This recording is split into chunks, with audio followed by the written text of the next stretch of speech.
yang diterangkan apa?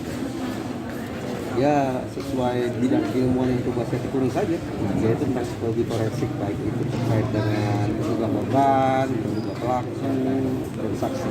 Tiga pihak itu. Ada dalam pandangan jenengan soal dakwaan dari terdakwa ini terkait dengan kasus ini bagaimana? Kalau bicara pandangan berarti saya harus uraikan lagi nih seluruh keterangan di sidang tadi. Coba lebih spesifik. Di antaranya. Oke. Di antaranya gitu. Ya.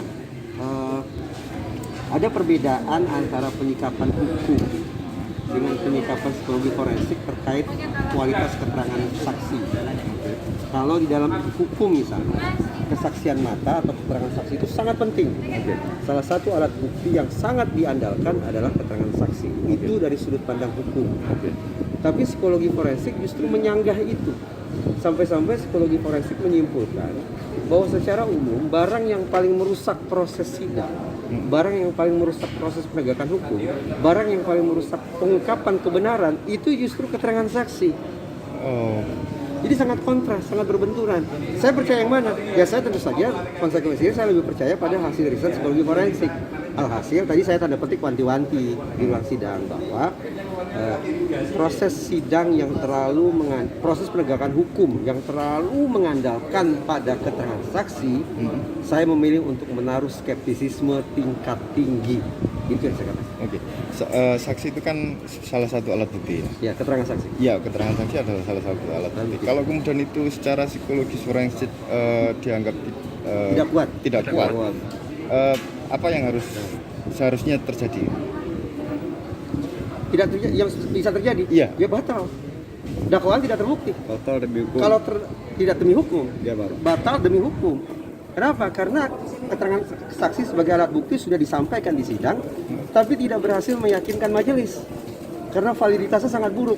Kalau tidak meyakinkan majelis. Kalau majelis percaya pada omongan saya, itu kan terserah majelis saya, dia yang tahu. Kalau majelis teryakinkan oleh keterangan ahli bahwa keterangan saksi itu pada dasarnya sangat patut dipertanyakan kualitasnya, maka boleh jadi hakim akan menganggap keterangan saksi tidak bagus, tidak bermanfaat, tidak mendukung dakwaan. Artinya bisa diabaikan. Vonis abaikan. Oh jelas dong. Kalau hakim sudah ragu terhadap satu alat bukti, maka hakim akan abaikan alat bukti itu.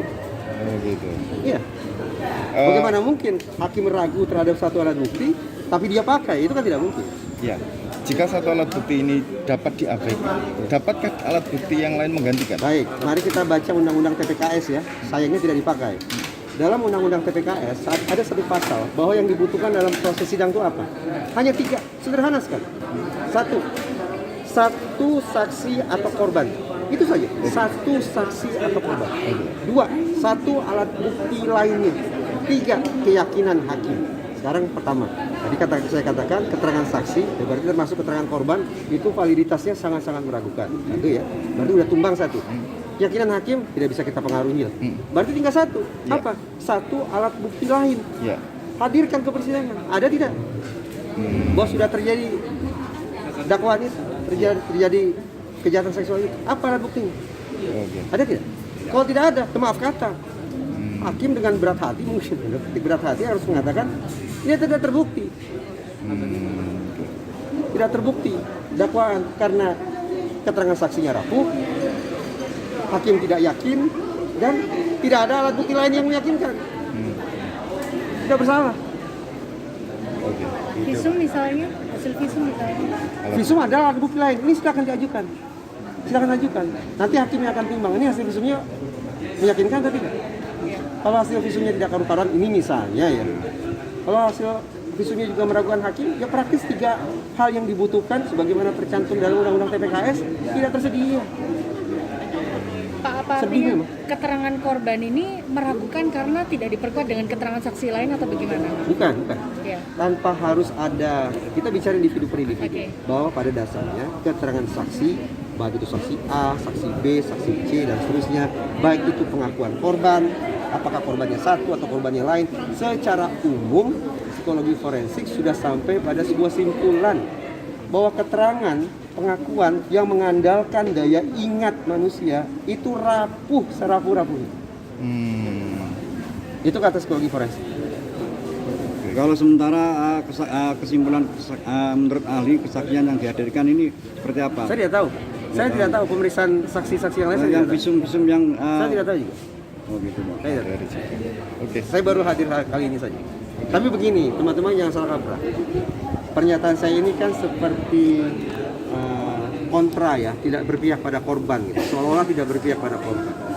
Saya orang yang berulang kali katakan, kalau ada korban kejahatan seksual, maka seluruh haknya harus terpenuhi. Seluruh hak korban itu harus terpenuhi. Tapi agar dia bisa definitif punya status korban, tentu saja proses penegakan hukumnya harus benar. Gitu. Oke, Bang. Oke, makasih banyak, Bang. Terima kasih. Dari ahli mana Pak? Saya psikologi forensik. Kasih atas nama, kasih nama lengkap Oh, nama lengkap saya Reza Indragiri. Profnya. Oh, tidak usah pakai detail segala macam lah. Hari ini saya, karena saya bawa nama lembaga, Ya. saya hadir hari ini sebagai anggota Pusat Studi Kajian Pemasyarakatan Ya. Poltekip Kemenkumham. Oh, panggil sehari-hari apa Pak? Reza. Reza. Bang, dari mana? Oh ya, saya Reza Indragiri Amriel. Hari ini hadir sebagai ahli dengan membawa status sebagai anggota Pusat Kajian Pemasyarakatan Poltekip Kementerian Hukum dan HAM. Oke, makasih. Terima kasih. Mohon untuk pemirsa lakukan subscribe, like, dan komen di channel Sahabat NKRI. Terima kasih.